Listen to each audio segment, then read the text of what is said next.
सभापति जी, मैं यह निवेदन करना चाहता हूं कि विकास के लिए हम जिस मात्रा में पूंजी का निवेश कर रहे हैं, उस मात्रा में हमारे देश में उत्पादन नहीं बढ़ रहा है।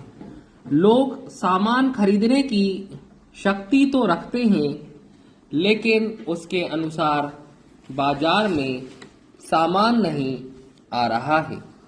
मैं यह भी निवेदन करना चाहता हूं कि केवल इतना कहना ही काफी नहीं होगा कि मूल्यों को कम करने के लिए उत्पादन बढ़ाना आवश्यक है।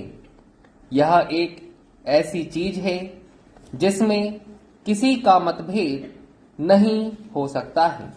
देखने में आता है कि सरकार की नीतियां कीमतों को बढ़ाने में तो सहायक होती हैं, लेकिन उनसे उत्पादन में वृद्धि नहीं होती है।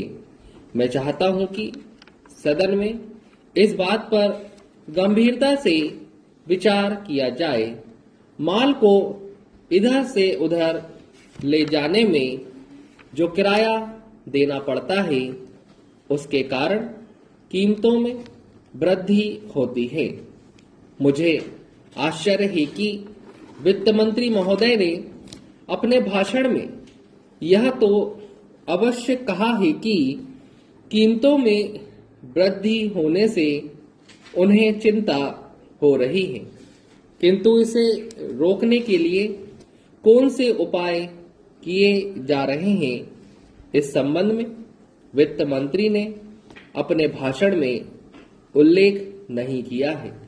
मैं उनकी इस बात से सहमत नहीं हूं कि थोक मूल्यों में लगभग 8% की वृद्धि हुई है। इसमें इससे अधिक वृद्धि हुई है। अपने बजट भाषण में वित्त मंत्री जी ने विदेशी पूंजी को अधिक मात्रा में निमंत्रण देने की बात कही है।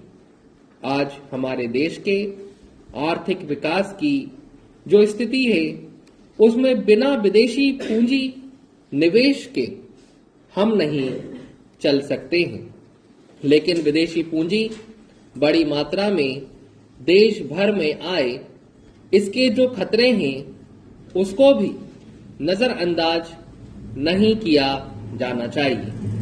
मुझे दुख है कि यह बात अभी तक स्पष्ट नहीं हुई है कि हम जो विदेशी धन देश में लाना चाहते हैं, वह किन शर्तों पर लाना चाहते हैं। उद्योग धंधों में, कल कारखानों में विदेशी पूंजी का हिस्सा बहुत कम है।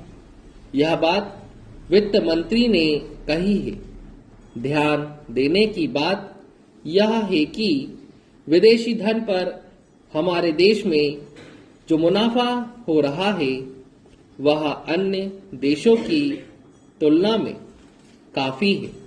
और यदि विदेशी पूंजी मुनाफे के लिए देश में आना चाहती है, तो उसे अभी काफी सुविधाएं दी जा रही है।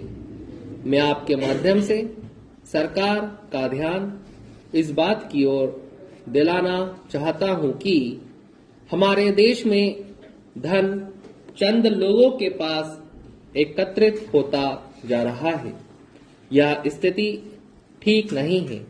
सरकार को गंभीरता से इस समस्या पर विचार करना चाहिए और देखना चाहिए कि हमारे देश का धन कुछ ही लोगों के हाथों में ना जाने पाए।